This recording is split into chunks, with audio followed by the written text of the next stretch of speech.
Toyota GT 200 zirgspēki, tikai 50,000 km nobraukums. Šāds te interesants auto, 2012. gada ražojuma.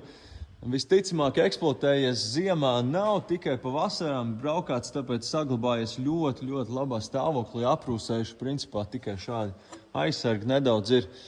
Un veiksim šim auto pretrūs apstrādi ar vienu no populārākajiem pretrūs līdzekļiem pasaulē. Tas ir fluid film vasks. Kā notiek process, esam demontējuši plasmasas aizsargus, visus esam nomazgājuši auto, notīrījuši, nožāvējuši. Un pirmo slāni veiksim aizsardzību ar fluid film vasku, caurspīdīgu, šādai visai plaknē, visai apakšai. Tālāk sako dobumu apstrādi, kaut kāds šāds kabats, kas ir pirmās rūsējušās vietas, šādi caurumi. Tur veicam apstrādi divos slāņos ar šķidro un biezo vasku, kur uzkarsējam, sapūšam telpās.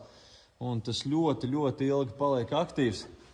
Un pēdējais, protams, arī aizsargājam visas ūdens notekas durvīs, apakšā dzinēja, pārsegā bagāžniekā, lai auto tiktu aizsargāts uz daudziem gadiem. Materiāls ir dabīgs, tas ir ilgnoturīgs un pasaulē vairāk nekā 100 gadus jau pārbaudīts līdzeklis.